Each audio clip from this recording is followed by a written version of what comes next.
Hi, my name is Robin Lamboll, and I'm a research fellow at Imperial College London. I study the environment and how policy interacts with it. So, like the interplay between the physics and the social sciences, and how that is likely to affect our climate. Yeah. So one of my projects is calculating what is known as the remaining carbon budget, which is the amount we can still emit whilst keeping the Earth's temperature to a particular limit. We often focus on the 1.5 and well below 2-degree limits that are enshrined in the Paris Agreement. So working out what humans can still emit into the atmosphere whilst not exceeding those temperatures with a certain level of confidence is one of the major projects that I'm involved with. Most of my job is doing the actual research, but I also have a position at my particular department, the Centre for Environmental Policy, as trying to champion outreach here, because it's all very well us doing research, but to be honest, not that many people go and look at science papers. And we are trying to produce all this research that's valuable to ordinary people to understand what it is that we can do to make our world better, to produce information for policymakers. But if we don't have those ties to actually get that information to the people that it can help, then it's not really doing anything. So I'm also very invested in trying to work out how we can try and bring our expertise into people's awareness and to make it relevant. So for a long time, I've been very interested in writing. I grew up trying to write, trying to write novels and things like that. But when I was in university doing my PhD, a friend of mine was trying to start up a spoken word slam, a poetry slam, at the same time that I was doing a 3-minute thesis style competition where you've got to present some new scientific idea in 3 minutes. And the time limit for a poetry slam is also 3 minutes. So I thought, why don't I write a poem that lasts 3 minutes and then I can do it at both of these things? And I didn't win either competition, but I did quite well in both of them. So I was very happy with that and thought, let's just keep doing this. So maybe unlike a lot of artists, I did start with a very clear goal of I want to go into art to do education. This is, I've always had a passion for talking about science, and I want to do that all of the time, even when I'm doing art. And so I've tried to continue this process. The deeper you go into poetry, the more you sort of get drawn into poetry for the sake of poetry, and that has definitely also happened to me. But I still think I have a reasonable focus on here is how I can use poetry to communicate some really cool and important ideas. So as a spoken word artist, I think things have gone surprisingly well, in spite of the fact that, to be honest, most people are less excited than me about the scientific nature of the content. So, I take part in mostly fairly ordinary poetry slams because that's how I got started in it. I don't do as many slams as I used to, but throughout the years, I have, won quite a number of them. I was the UK Poetry Slam champion. I was the Cambridge Poetry Slam champion. I am currently going to a couple of international festivals. So I think last year I went to Patras, where they have this big international festival, half in Greek, half in various other European, mostly languages. And there was a poetry slam there, which I also won. So I think things are going quite well, in spite of the fact that in that particular case, a reasonable fraction of the audience don't speak particularly good English. I'm not sure how much of the science they really got, but they seem to enjoy the poem. So happy that people are having a good time, and you try and communicate your enthusiasm, even if you can't always communicate all of the precise ideas that you might hope to. And I think that is often important that people will understand how you feel about the science, maybe more than they really understand any of the technical details. And poetry is really more a force for communicating feeling than maybe it is for communicating technical ideas. Poetry for climate change, I think, is actually maybe a larger topic than you might imagine. So there's a couple of big groups that do this full time. So Poets of the Planet is one large organization. I worked with them at one of the previous sort of big international climate conferences to put on this display of poetry from around the world talking about climate change. I'd got the poets to talk to some scientists. We'd translated all of their poems into English, although they were reading them in, of course, their native language. So everyone could hopefully understand what was going on, but they would hear the beauty of the text in the original language.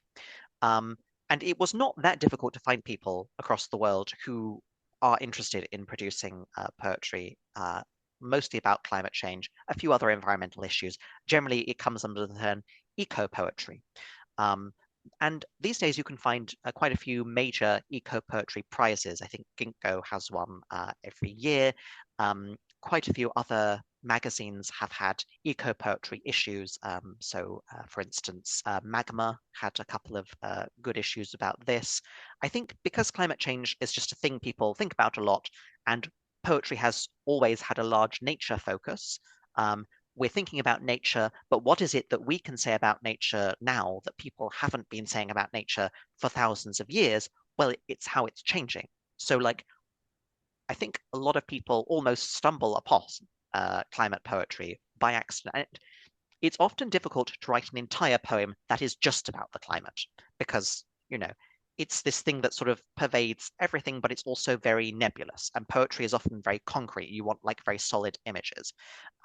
So it's very easy to draw a metaphor that brushes on climate change. It's maybe a little harder to only focus on climate change. But no, it absolutely is. It's not that hard to find good climate poetry if you go looking for it.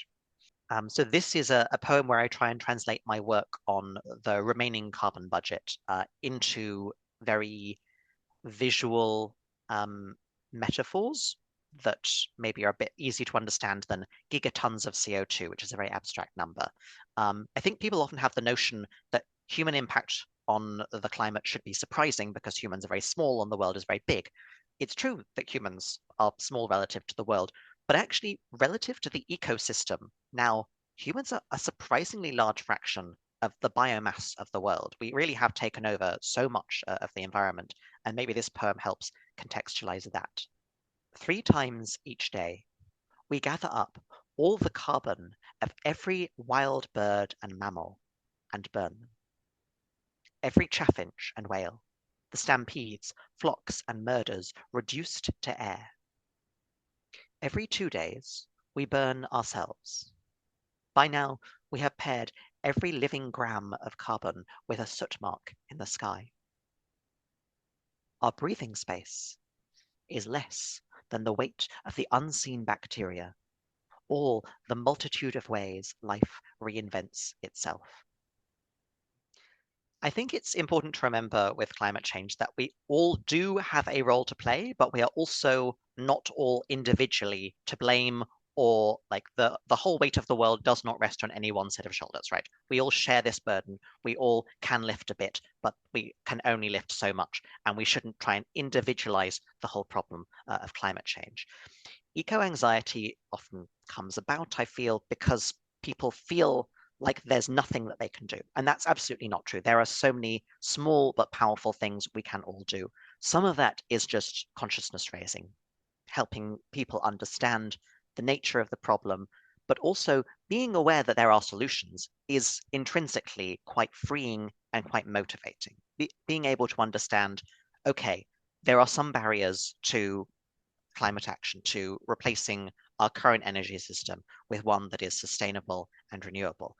But like there are still so many parts of that story that are still waiting to be written, and that we can all take a part in writing, both physically writing stories about how this can happen, writing poems about how this can happen, or taking part in the engineering, trying to like physically build the infrastructure that we need, which is a tremendous area of growth. It's, an exciting field to be moving in because the world has been changing faster than people could imagine it changing merely decades ago. And for young people where, our careers are still being shaped, we still have so many like possibilities for where we put our energy and how we choose to partake in the world. There's just so much opportunity to try and make that a really positive aspect of the story that we can be proud of. And yeah, we shouldn't feel that we have to do everything, but also there is just so much that we can do.